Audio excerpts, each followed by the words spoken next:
Good morning everyone! Kumusta kayo? Happy New Year! So, itong linaga na belly guys, pork belly is prituhin natin, i-deep fry natin sa cooking oil. So, ayan, yung breading mix at saka yung flour, mini-mix ko dyan sa baboy.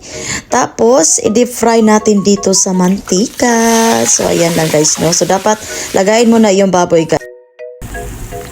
So, ayan guys, luto ng ating guys, lechong kawali na belly. So, ayan.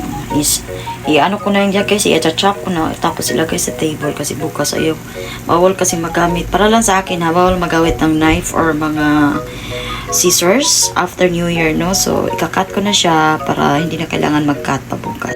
While mag-cut nito tayo ng baboy guys, mag-storytelling muna tayo ng kaunti. So, kaya nga dyan, ginahiwa ko yung mga baboy, yung dapat mahiwain mga pagkain para pagdating ng January 1, hindi na tayo maghiwa, mag-cutting, or maghugas, or maglinis pa guys, no? So, doon na ako maghugas, maglinis, after na New Year. So, mga 3 na ako maglinis guys. So, ayun, so storytelling dito sa Japan guys, mostly nagsa-celebrate is foreigners like us Filipino, kasi yun nga kahiligan natin na mag-celebrate talaga sa New Year. So, hindi lahat ng hapon dito is mag-celebrate guys, ibang celebration na dito guys, hindi katulad sa atin na siyempre happiness is very important. So, ayan, pag New Year, pag holiday, kahit ano mang celebration, dapat mag-happy-happy kasi nga isang OFW is hindi talaga madali gagawin.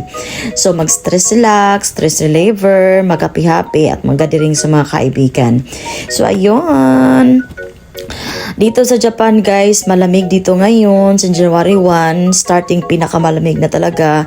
So, dito sa aking lugar nakatira ko sa Toyohashi at wala siyang masyadong snow. Sa ibang lugar ng Japan guys is grabe yung snow, napakakapal, kaya swerte ako dito. At guys, so yung luto ko una is spaghetti. Tapos nag-prepare na din ako sa yung sa fruits. Ayan. So ito is for lumpia. Nagawa pa ako ng lumpia guys. So ayan, yung pork belly is already cooked na.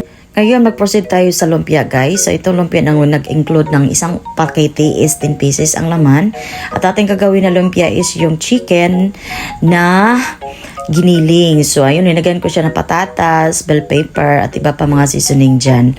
So, speaking of mga linuluto ko guys, linuluto lang ako ng hindi marami kasi nga yung jowa ng kaibigan ko is darating man dito sila mag-celebrate guys, yung pamilya na magdala silang pagkain. So, syempre, yung mga pagkain na Brazilian guys, hindi ko lahat gusto guys, kaya magluto akong sarili ko. So, ayan ang ating nagawang lumpia guys. So, ito mini-mix ko is yung flour at saka breading mix guys, no? So, dyan natin i-dip bago natin i-deep fry doon sa mantika. So, ganyan ako magawa ng lumpia guys.